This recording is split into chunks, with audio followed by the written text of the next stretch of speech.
are foggy, forgetful, anxious, or not feeling like yourself, and you also are experiencing bloating and suffer digestive problems, this video may blow your mind.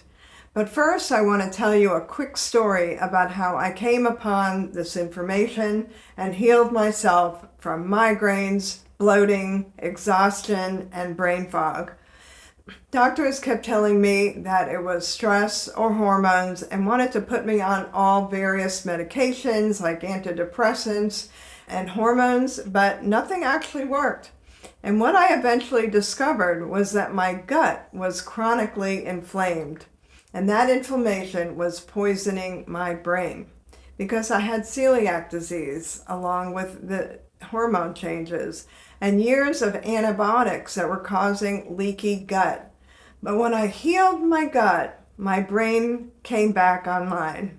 So today we're going to talk about how this inflammation in your gut can be directly tied to brain fog and brain decline. And in a minute, I'm going to reveal one of the biggest causes of brain fog spiraling out of control that can double your risk of Alzheimer's. And it's probably in your medicine cabinet right now. But first, let's talk about what inflammation does to your brain. Your gut and your brain are directly connected through what's called the gut-brain axis. And when your gut is inflamed, it releases these inflammatory chemicals called cytokines, these little chemicals that travel through your bloodstream and up the vagus nerve and straight to your brain. Now, those chemicals inflame your brain cells and you just can't think clearly. That's one of the symptoms. So when you get brain fog, anxiety, depression, poor memory, and over time, there can be an increase in dementia, forgetfulness, and over a number of years, this is one thing that can lead to Alzheimer's. And that's why Alzheimer's is now being called type 3 diabetes, because it's an inflammatory disease of the brain. And one of the most common questions that women ask me is, why didn't I have these gut problems before menopause? And the answer is simple. Your hormones were protecting you.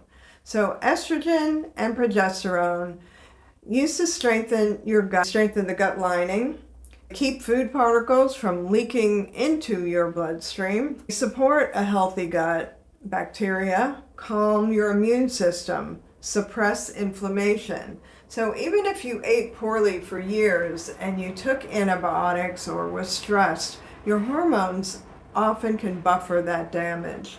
But when menopause hits and estrogen drops, that protection disappears.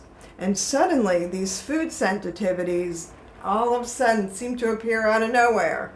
You get IBS, your bloating gets worse, autoimmune challenges can really flare up like rheumatoid in a lot of women, and brain fog begins.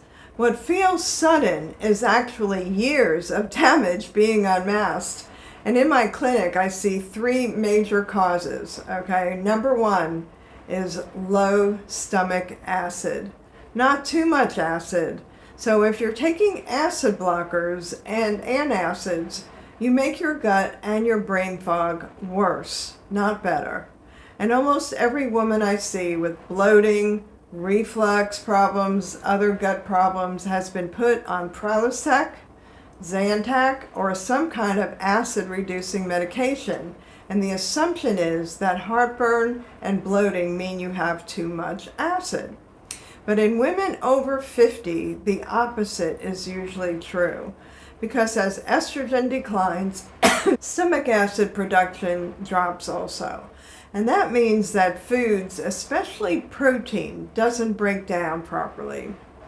And it just sits there and ferments.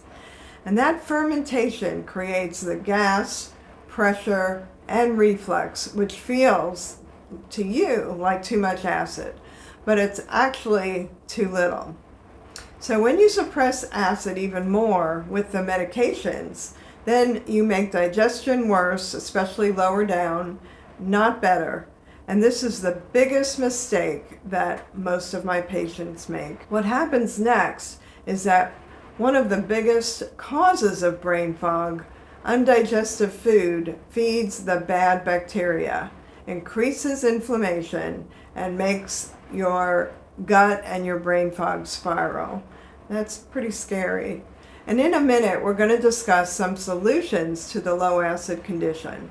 All right, secondly, food sensitivities. For me, it's gluten and dairy. For many of my patients, it may be eggs or tomatoes, different types of grains, almonds, and even if you've eaten them your whole life, they can cause a problem in menopause and beyond. Thirdly, bad gut bacteria.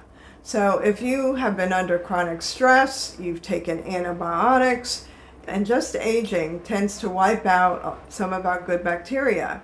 The bad ones release toxins that inflame the gut and the brain. Now, chronic gut inflammation damages the blood-brain barrier, the protective shield around our brain. And when that barrier becomes leaky, like our gut, inflammatory toxins enter the brain and accelerate cognitive decline. That's why women with gut inflammation have a much higher risk of Alzheimer's disease. Okay, so the steps that you can start today, and this is good news because it is reversible. The gut heals, and when the gut heals, the brain also heals. So change your diet, especially removing gluten, especially wheat and whole grains we become more sensitive to. Dairy, sugar, alcohol, and any other foods that you're sensitive to, that you know of.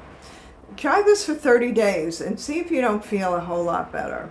All right, eat more fiber. We recommend as much as 25 grams per day. Use a tracker and check the last few days and then increase that slowly because it takes time for your body to be able to use that properly. Increase vegetables to 3 to 5 per day, especially leafy greens and variety. Omega-3s like in salmon, fish oil, nuts and seeds. Then also you can make your own bone broth. That's really helpful for your gut, or buy it if you don't have time. Step 3, using digestive enzymes can be very helpful. So the truth about stomach acid and enzymes is that usually no one is over acid like we mentioned earlier. So it might make it helpful that you get enzymes with betaine HCl. It's a very small dose of acid. That's the kind that you have in your digestive system. You can take that to help digest.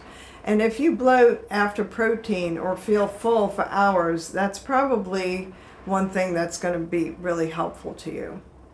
So you want a broad spectrum enzyme that contains enzymes for protein, fat, and carbs. And like I said, a low dose of this betaine.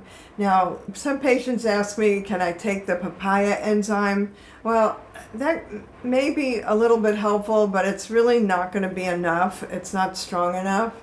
So this broad spectrum, you want to take 1 capsule with meals or 2 for larger protein meals. And this is going to help improve that bloating, improve absorption of your nutrition, improve estrogen metabolism, and your brain chemistry. Step 4 is rebuilding your microbiome. And there are certain probiotics that really are, we call hormone smart, that they really help to balance your hormones at the same time that they're balancing your gut. And I think that's really cool.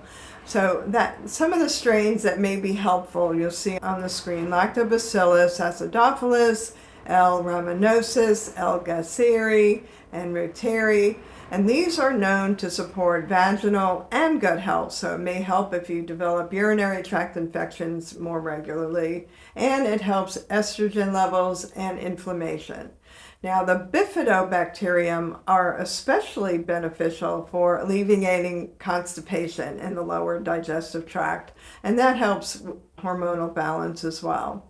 Then you have Saccharomyces boulardii, which is a type of yeast that balances gut flora, and it helps a lot with stress-induced digestive issues. So you might find to get one with 1 or 2 of the different types in one so that it helps a variety of issues. And we recommend 20 to 50 billion CFU daily. Ones that have 2 billion, not enough. One single strain, not enough.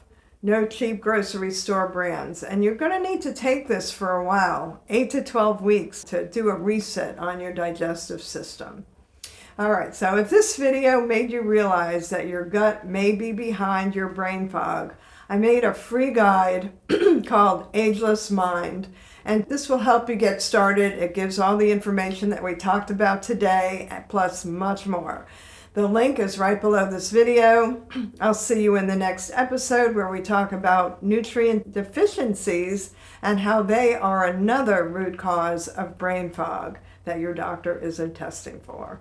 All right, see you in the next video. Bye-bye.